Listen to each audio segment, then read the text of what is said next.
Speenkalf en stoorlampryse bly hoog. Wolpryse kan moontlik verder styg soos aanbod uit Australië dan laag bly. Maar die groot nuus hierdie week is varkpryse wat weer skerp gedaal het. Kom ons kyk vinnig wat die afgelope week in die vleis- en voermarkte gebeur het. Hierdie Netbank vleisprysoorsigg word met trots aan jou gebring deur Netbank en John Deere. John Deere Financial verstaan dat elke seisoen unieke eise aan jou kontantvloei stel. Daarom bied hulle finansiering wat jou help om nou in die regte toerusting te belê sonder onmiddellike druk op jou kontantvloei. Eerste betaling eers in 2028 deur slegs 4 jaarlikse betalings te maak oor 5 jaar, BTW terugbetaal na 4 maande. Deposito volgens kredietaanvaarding. Dis die ideale tyd om jou boerdery met die krag en akkuraatheid van John Deere 9R toe te rus. Aanbod geldig tot 31 Augustus 2026. Ons het laasweek dan amptelik 30,000 YouTube subscribers bereik. Wat 'n voorreg om hierdie pad saam met julle elkeen te kan stap. Elke kyk, deel, kommentaar en boodskap help om AMT se gemeenskap sterker te maak. Dankie dat julle ons vertrou om landboumarkinsigte met julle te deel. Ons waardeer elkeen van julle opreg en ons is opgewonde oor die pad vorentoe. Maar met dit genoem, kom ons gaan kyk waar die vleispryse nou staan. Die gemiddelde speenkalfprys vir kalvers tussen 200 en 250 kg het die afgelope week gestyg na R52,61 per kilogram, terwyl die top 40% gemiddelde prys gestyg het na R44,36 en die top 10% genetika se prys dan ook hoër op R47,02 per kilogram. Provinsiaal het die Limpopo se prys dan ingekom op R43,62 gemiddeld, die Oos-Kaap op R40,96 en die Vrystaat op R43,49, met die Oos-Kaap steeds op R39. Soos in omtrent elke episode al genoem, het ons dan verwag dat kalfpryse hierdie jaar hoër as normaal kan bly weens beter vraag en dan ook laer aanbod wat ons verwag het.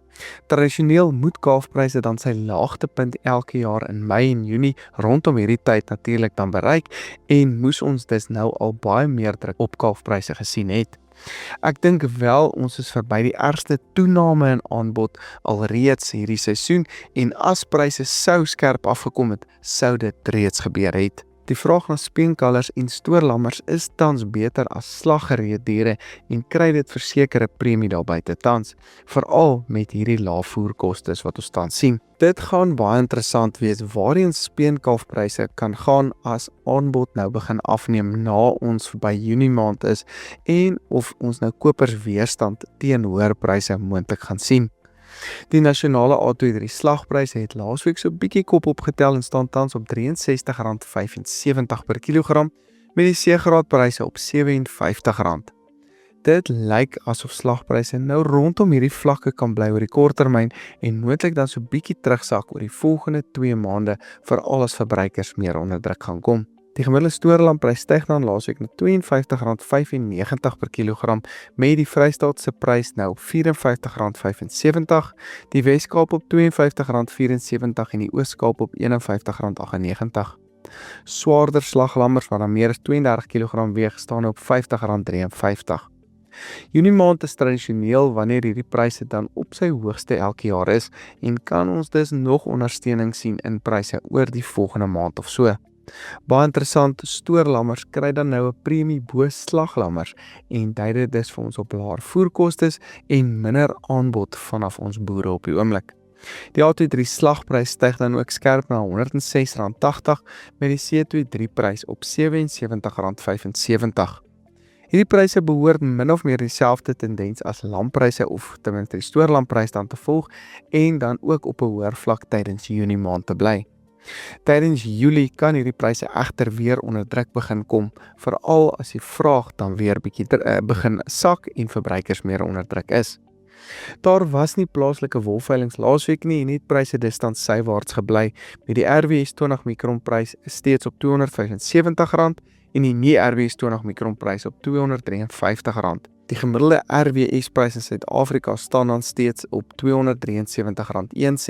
met die nie RWS gemiddelde prys op R265,80. Die pryse in Australië het egter skerp gestyg na 19,34 Australiese dollar per kilogram.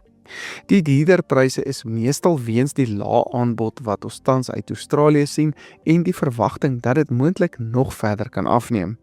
Dit kan moontlik verdere stygings beteken vir ons plaaslike mark ook dan oor die volgende paar weke.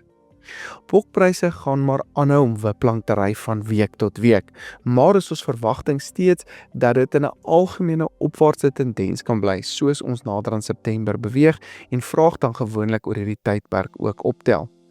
Die afgelope week het grootbokpryse dan gestyg na R63.23, maar ons sien weer kleinbokpryse wat dan daal na R54.16, mediumbokke sak ook terug na R48.53 met bokkooipryse ook laer op R47.50 per kilogram. Hoenderpryse het dan ongelukkig verder gedaal met die gevriesde ex-abattoir hoenderprys laer op R34.78, terwyl varspryse daal na R41.96 en die IQF-prys sywaarts op R37.42. Soos laasweek ook genoem, as die oorlog dan stop en die rand versterk, kan dit moontlik hoenderpryse ook verder afdruk. Maar afgesien daarvan behoort hoenderpryse nog bietjie af te kom tydens Junie en Julie en vraag wat dan gewoonlik ook op 'n laer vlak is, wat dan verder pryse onder toe druk. Die nasionale gemiddelde gegradeerde eierprys verhandel dan op R23.55 per dosyn laasweek, so 50 sent laer as wat ons 'n week tevore gesien het, met ongegradeerde eiers wat steeds op R18 per dosyn ingekom het. Kontak my asseblief as jy ook wil deelneem aan hierdie weeklikse opname waar ons dan gemiddelde eierpryse vir almal deurgee. Die groot nuus van die afgelope week was egter dat die varkpryse weer eens baie skerp gedaal het. Die nuutste spekvarkprys daal met ongeveer 7% na R33.34, vleisvarkpryse daal met 4.5% na R34.31, met worsvarkpryse 5% laer op R27.61. Sekere abattoirs het so lank as moontlik die pryse hoër probeer hou vir die produsente, maar met insetkostes en lae verbruikersvraag moes hulle nou die dalende pryse dan ook begin deurgee aan die produsente. En dan klink dit boonop of dit nog verder kan afkom oor die volgende week en dan moontlik tot in Julie of moontlik Augustus dan op hierdie laer vlakke kan bly. In die voermark het die binnelandse graad 1 lucernprys verhandel op R3.700 per ton, graad 2 lucern op R3.300 en supreme lucern steeds op R4.700. Die vraag na chop is egter bietjie beter en wonder ek of dit nie gekoppel nou is aan hierdie hoër stoorlam en speenkalfpryse nie. Choppryse verhandel dan tans op R2.100 per ton. Om op te som, die algemene gevoel uit die mark is dat speenkalf en stoorlampryse hoër as normaal bly met laer voerkostes en beperkte aanbod wat hierdie pryse dan op hoër vlakke hou. Slagpryse lyk vir my nou of dit meer sywaarts tot effens afwaarts kan beweeg, terwyl wol moontlike verdere ondersteuning kan kry indien internasionale aanbod of spesifiek dan uit Australië laag bly. Aan die ander kant bly hoender, eier en veral varkpryse onder geweldige druk weens swakker vraag en dan ook laer verbruikersbesteding.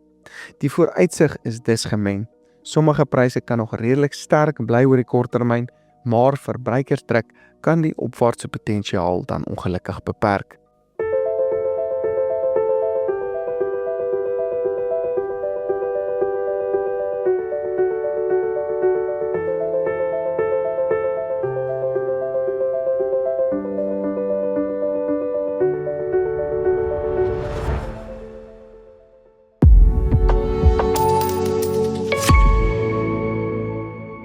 Hierdie Netbank vleis- en voerprysoorsig word met trots aan jou gebring deur Netbank en John Deere.